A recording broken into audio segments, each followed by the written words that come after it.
Greetings, everyone. Here are the main contents of the video. A ghost ship burned in Putin's private lake. How could Ukraine launch a deadly strike and destroy a Russian transport ship as far as 800 miles away, in a place where they don't even have a seaport? Satellites reveal that it went dark 11 times. What secret weapon was hidden in the cargo hold that made both Moscow and Tehran terrified when the Russian cargo ship turned into a fireball? The diplomatic drama collapsed and Tehran fell into panic. When the $500 million a day logistics goldmine collapsed, how did Iran have to scream before the Security Council while still having its hands dirty? The Arab coalition secretly launched airstrikes in Iranian airspace. When the fighter jets from the Gulf suddenly intruded and the war turned the islands into a Middle Eastern firestorm, would the oil lifelines of other islands be the next targets to be wiped out? Welcome to the analysis program of Luan Banshinsu. Before we get into the details, please take a few seconds to like the video and subscribe to the channel so we can continue. Thank you, dear audience. Putin is stunned by the 800-mile strike. Ukraine wipes out the ghost ship Manga, and Iran holds the Caspian Sea. Ladies and gentlemen, a shocking scene took place on the Caspian Sea on July 27, 2026, as a cargo ship was engulfed in flames at sea. What's notable is that this sea area is more than 800 miles away from the nearest Ukrainian forces, a place where, in theory, Kiev has no navy, no seaports, and seemingly no capability to reach. But the battlefield reality has undermined conventional calculations. The ship in question, named Bessie, flies the Russian flag and has already been sanctioned by both the UK and Canada. According to the Ukrainian military newspaper, Bessie is a key link in the secret shadow fleet. On its journey into Iranian seaports, this ship deliberately turned off its transponder 11 times to erase its cargo trail, hiding war equipment that both Moscow and Tehran did not want to reveal: artillery, ammunition, bulletproof vests, and especially drone assembly components.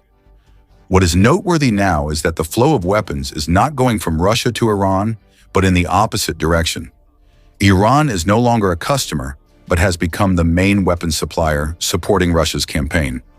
The explosion in the Caspian Sea was actually the result of a daring long-range raid carried out by Ukraine's Long-Range Operations Unit under the Ukrainian Security Agency on the night of July 25.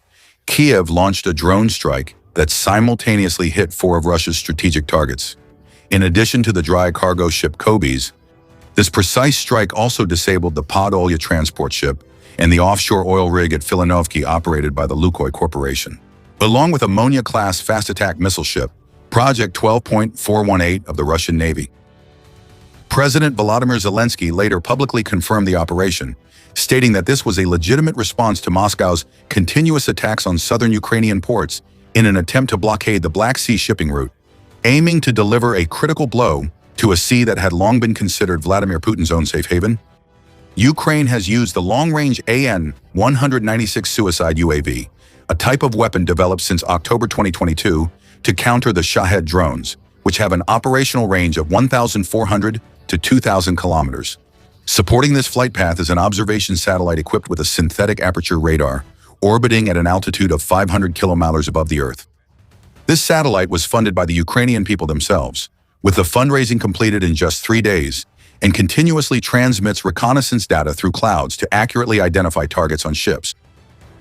This first strike quickly threw the Tehran authorities into panic, as they saw a key revenue source and vital military supply route destroyed.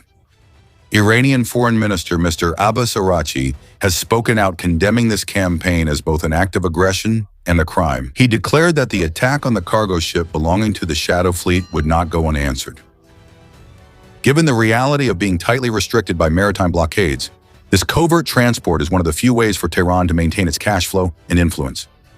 Notably, Iran also brought the incident to the United Nations Security Council to play the victim, creating a paradoxical diplomatic scenario in which a country that has been blatantly violating international norms by smuggling weapons to support airstrikes now seeks intervention from international authorities. Their argument that turning off the navigation device 11 times was just a coincidence completely falls apart in the face of clear intelligence evidence.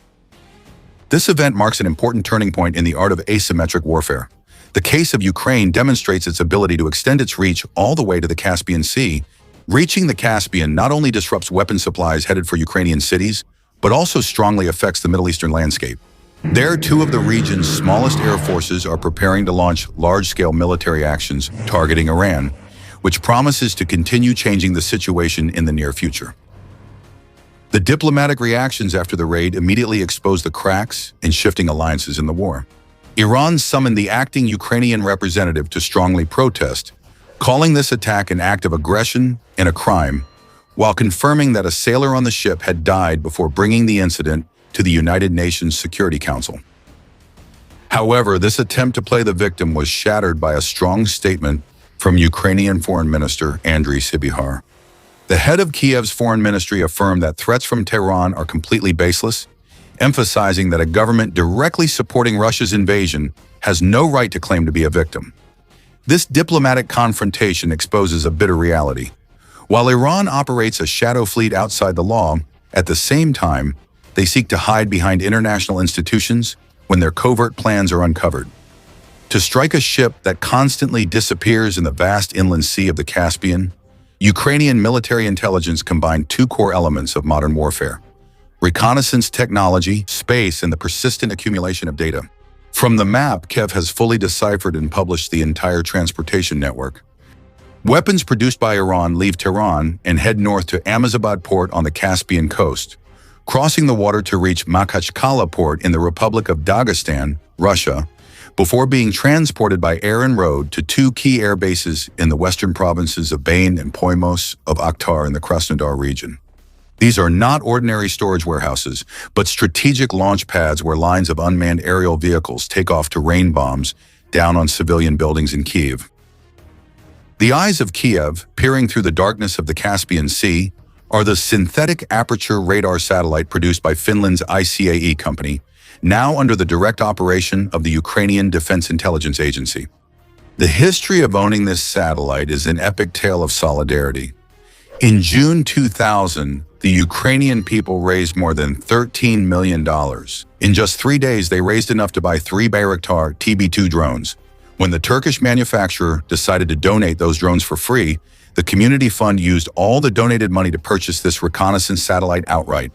Unlike conventional optical cameras, ESAR technology operates at an altitude of 500 km and is completely unaffected by clouds, weather, or darkness. It sends radar energy pulses down to the Earth's surface and reconstructs images with extremely high resolution, up to 1/4 meter per pixel. Owning a satellite instead of renting data allows Ukraine to cut information gathering time 6-fold, providing more than 5,900 high-quality radar images to support targeted strikes. Along with space technology, Ukraine's second weapon is its patience in building the Ancestors Portal, War, and Sanctions. This data portal stores detailed records of 66 transport ships belonging to the shadow fleet of Russia, Iran, and Venezuela. Through meticulous analysis, HUG records every gap in transponder positioning data, those moments when a ship's signal is lost and then reappears, while also dissecting the network of companies and flags of convenience involved. When a ship like Bessie deliberately cuts its signal 11 times at the ports of Amizabad, Nosa, Astasa, and Anzali to hide arms smuggling activities, the SAR satellite is immediately ordered to capture images of the waters where the signal was lost. The image of the ship appearing prominently at the coordinates where it went missing serves as irrefutable evidence, turning the intelligence system into investigator, judge, and even executioner. Playing the role of the decisive blow is the AN-196 Lu-T suicide UAV, whose name means devastation or storm. Developed by the Yuko Boson Form Corporation in cooperation with the Antonov Design Bureau, Lu-T was born in October 2022 as a direct response to the Shahed 136 campaign that Tehran supported from Moscow. The irony of history is that the very weapon designed to counter the Shahed is now used to destroy the ship-carrying components to make the Shahed. Although it uses a propeller engine similar to the design of the Iranian drone, Ukraine's AN-196 Lu-T is equipped with an inertial navigation system combined with satellite correction, the ability to program complex flight paths, and carries a large warhead weighing from 50 to 75 kilograms. To optimize for long-range missions, the latest variant has completely removed the landing gear to reduce weight, increasing its operational range from 1,000 kilometers to between 1,400 and 2,000 kilometers, with a recorded maximum of up to 1,750 kilometers. It is operated by the 14th Unmanned Aerial Systems Regiment, the core force in Kiev's long-range airstrike campaigns. The Lu-T drones have traveled over 1,000 kilometers from launch sites in Ukraine, passing through dense air defense systems to reach the heart of the Caspian Sea. The strike not only destroyed a cargo ship, but also dealt a critical blow to the covert logistics chain, demonstrating the astonishing cross-border combat capabilities of the Ukrainian military in the era of high-tech warfare. The infiltration journey of the Ukrainian forces through southern Russian airspace to reach the heart of the Caspian Sea has exposed a deadly weakness in the enemy's defenses. Russia's air defense is spread thin over a vast area, making full protection of all strategic targets impossible. Kyiv doesn't need to defeat the entire enemy defense network. It just needs to find gaps to sneak in drones carrying warheads to destroy illegal maritime routes. However, behind the loss of the burned ship lies a mysterious question. Although Ukraine confirmed that the two targeted ships were flying the national flag and owned by Russia, Tehran spoke up to claim their rights, stating that the ship hit was an Iranian merchant vessel with an Iranian crew. Neither country providing the official maritime ID numbers suggests two possibilities. Iran might be prepared to claim a Russian ship diplomatically, displaying notable military unity with Moscow, or a third, unreported ship has vanished from public view.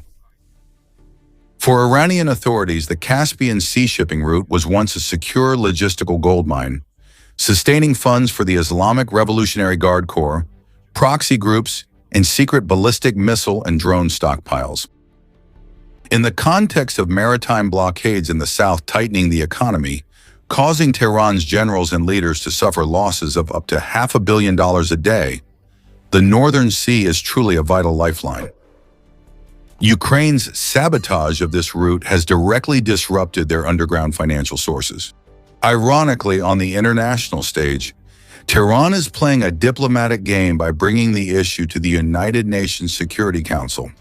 They try to play the victim and disguise shipments of Rolls-Royce components as civilian commercial goods, similar to how goods are transported for Russia's Whiteberries retail group, while they themselves are the ones supporting bloody airstrikes that destroy Ukraine's infrastructure. The conflict is no longer limited to the border between the two countries, but is now fueling pivotal changes in the Middle East. An unprecedented regional alliance has secretly taken action. F-16 fighter squadrons from Bahrain, along with F-18 Hornet and Super Hornet jets from Kuwait, have unexpectedly penetrated deep into Iranian airspace, flattening Tehran's drone storage facilities and strategic missile bases. This is considered the first direct breakthrough attack campaign by Arab states on Iranian territory.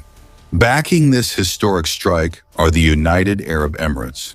The unit accurately applied Ukraine's space reconnaissance playbook by providing satellite intelligence data, targets, and guiding air defense coverage. This scenario opens up the possibility of a larger-scale campaign in the Gulf region, where a regional alliance of Arab countries and Israel, with strategic advice from U.S. forces, could directly participate in ground combat. These rapid developments indicate that the war in Ukraine and the Middle East conflict are not two separate wars on the news, but rather part of a single, unified confrontation.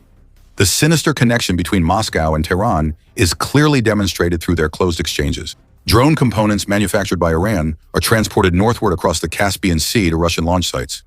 In return, Russian military satellites continuously scan the south to provide reconnaissance data to Iran. Data recorded shows that on just 2 days, July 19th and 20th, Russian satellites photographed a key airbase in the Gulf region, including Prince Sultan Air Base, which was surveilled 3 times before Iran's attack that injured 12 U.S. soldiers. Currently, the tactical pause in the Strait of Hormuz, as recommended by Admiral Brad Cooper of the U.S. Central Command, who affirmed that the operation had achieved maximum effectiveness in its initial phase, is just a lull before the decisive attack targeting the remaining 20 objectives. Along with strong statements from President Donald Trump targeting Karg Island, Iran's vital oil export lifeline, the battlefield situation is approaching the threshold of a full-scale outbreak, promising fiery turning points that could change the global order. So, in your opinion, is Ukraine extending its military reach all the way to the Caspian Sea, a turning point that will completely change the rules of asymmetric warfare in the future?